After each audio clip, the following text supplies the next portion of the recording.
Salut et bienvenue sur ma chaîne Kali.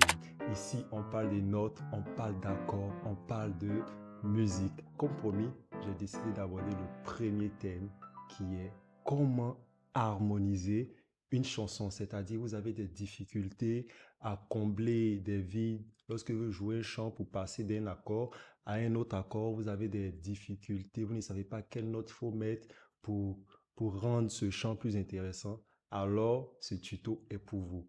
Nous allons commencer dans la gamme de Do majeur. Je vais prendre un chant simple et je vais vous donner deux ou trois techniques qui vont vous aider à pouvoir harmoniser ou rendre votre chant plus ou moins intéressant et agréable à l'oreille. Nous sommes dans la gamme de Do qui fait, voilà, voilà, nous sommes dans la gamme de Do. Sinon, prenons le chant Gloire. Je prends par exemple ce chant.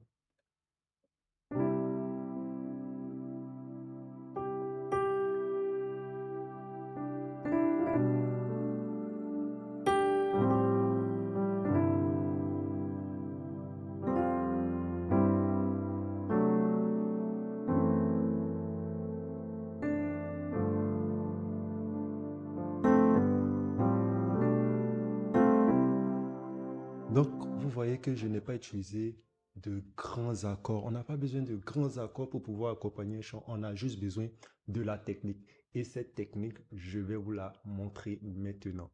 Nous avons dans la gamme de Do, voilà, qui fait Do, Ré, Mi, Fa, Sol, La, Si, Do. Voilà. Nous avons la technique de la septième.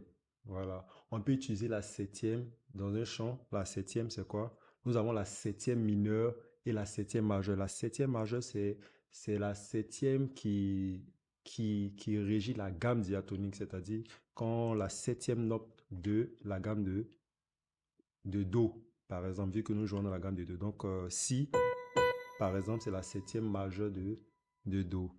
Cette technique vise à faire quoi? La septième est la sensible.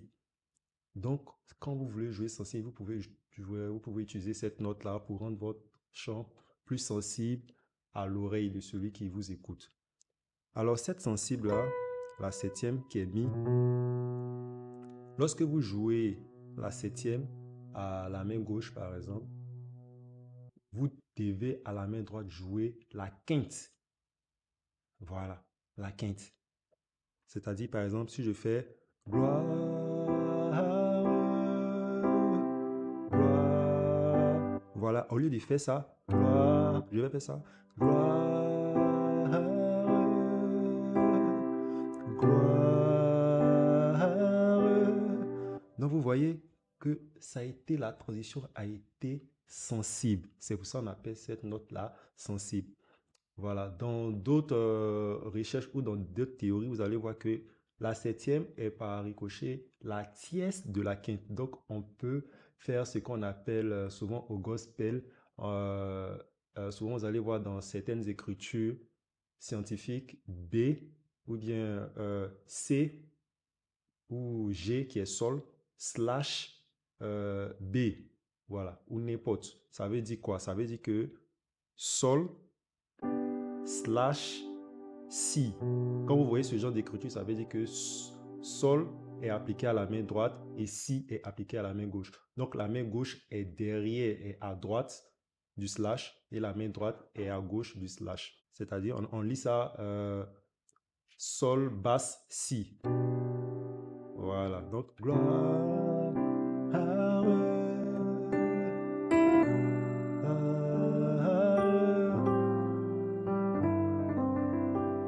Voilà. Donc, ça, c'est une première technique. La deuxième technique, c'est remplacer par les relatives mineures. Voilà. C'est-à-dire, la relative mineure est la sixte ou le sixième degré de la gamme dans laquelle nous jouons. Voilà. Donc, Do, la sixte, c'est là. Donc, 6, la sixte est sa relative mineure. Donc, ça veut dire on peut remplacer la tonique par sa relative mineure. C'est bon? Donc, au lieu de faire gloire, d'autres peuvent faire ça. Gloire, gloire. Vous voyez, ça encore, c'est une technique qui peut vous permettre de faire plein de choses. Et cette technique est appliquée dans toutes les gammes, ça donne de la magie. Donc, imaginez, vous, Do représente la sixte de quelle gamme ou la tierce de quelle gamme. Quand vous appliquez, vous voyez que ça vous fait beaucoup d'exercices à appliquer. La troisième technique couramment utilisée, surtout dans le gospel, c'est une marche harmonique que je vais vous donner de niveau 1. Voilà. Souvent, d'autres disent 0 parce que c'est la base au gospel. Il faut connaître cette marche harmonique. Et cette marche harmonique donne quoi, par exemple? Si je suis en Do, ma main gauche fait Do, ma main droite va faire Do. Si je vais en Ré, ma main gauche fait Ré, ma main droite va faire Fa. Si je vais en Mi, ma main gauche fait Mi, ma main droite fait Do. Et lorsque je fais Fa à ma main gauche, ma main droite va faire Fa. Lorsque je fais Sol à ma main gauche, ma main droite va faire Sol, va faire Do, pardon. Lorsque je fais La à ma main gauche, ma main droite va faire Fa. Lorsque je fais Si à ma main gauche, ma main droite va faire Sol. Et je viens en Do. Donc, on appelle cela une marche harmonique. Et cette marche harmonique est à connaître par cœur pour ces déplacements parce que ça modifie carrément la manière systématique que le cerveau a d'habitude de jouer. Lorsque je fais Do, ma main droite doit faire Do, donc il fait Ré, ma main droite doit faire Ré. Non, la main gauche est indépendante de la main droite. Et il faut habituer son cerveau à ce que ces deux mains-là jouent de manière différente. Pas dans le même sens, pas dans le même ordre. Voilà. La main gauche, c'est le bassiste. La main droite, c'est le solo. Voilà. Alors, cette marche harmonique donne ça.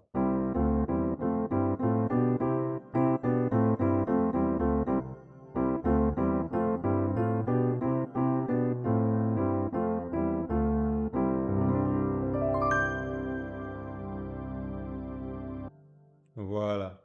Par exemple, je vais prendre un chant. Je, Do. Je donne gloire, gloire. Est-ce que vous comprenez la magie? C'est-à-dire, je donne gloire, Do à la main gauche, Do à la main droite, Si à la main gauche, Sol à la main droite, La à la main gauche, Fa à la main droite, tout en respectant la marche harmonique gospel. Sol à la main gauche, Do à la main droite. C'est la magie. Vous pourrez jouer vos chansons pour autant utiliser de grands accords. Voilà, vous pouvez vous exercer sur plusieurs chants parce que c'est sur plusieurs exercices que vous allez pouvoir appliquer dans tous les chants que vous voulez. Si je prends Jéhovah est son nom.